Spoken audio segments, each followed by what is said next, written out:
भर में लोगों से कहना चाहता हूं, कम मेक इन इंडिया।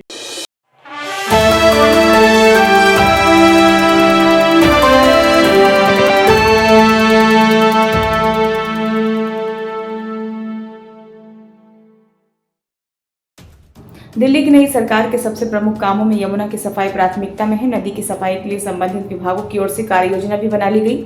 शुरुआती तौर पर मशीनों से कचरों की सफाई भी शुरू हो गई। वहीं सरकार का कहना है कि इस साल छठ महापर्व में श्रद्धालु यमुना में डुबकी लगाएंगे। इसके लिए सरकार युद्ध स्तर पर सफाई के लिए काम शुरू कर दिया है। वहीं दूसरी ओर यमुना की सफाई पर प्रधानमंत्री कार्यालय पर भी निगरानी कर रहा है।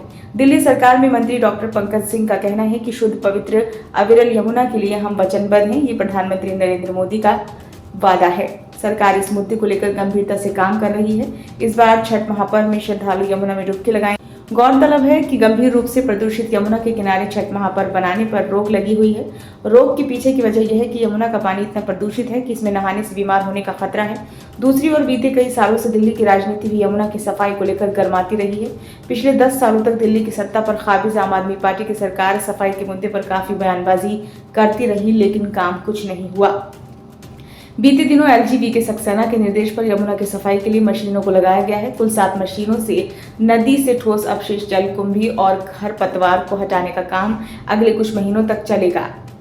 सोमवार को अतिरिक्त मुख्य सचिव नवीन चौधरी सफाई का निरीक्षण करने आईटीओ छठ घाट पहुंचे। उन्होंने मशीनों से यमुना में कूड़ा कचरा साफ करने के लिए किए जा रहे कार्य के बारे में जानकारी ली और दावा किया कि 3 साल में यमुना की सफाई हर हाल में करा दी जाएगी। उन्होंने ये भी बताया कि दिल्ली सरकार शहर में सभी सीवरेज ट्रीटमेंट प्लांट को पूरी तरह से चालू करेगी। इसमें 6 नए स्थापित किए जा रहे हैं ताकि अगले 2 सालों में यमुना में सीवरेज और औद्योगिक अपशिष्टों के प्रभाव को पूरी तरह से रोका जा सके और दिसंबर 2027 तक यमुना को पूरी तरह से साफ किया जा सके।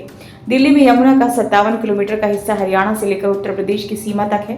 इस पूरे हिस्से को साफ कर दिया जाएगा। अधिकारियों ने बताया कि नदी को साफ करने के लिए 3-4 चीजें सुरक्षित करने की जरूरत है, जिसमें कचरा और खरपतवार को हटाना, पूरी तरह से कार्यात्मक सीवेज ट्रीटमेंट प्लांट के माध्यम से अनुपचारित सीवेज और औद्योगिक अपशिष्टों के प्रभाव की जांच करना शामिल है।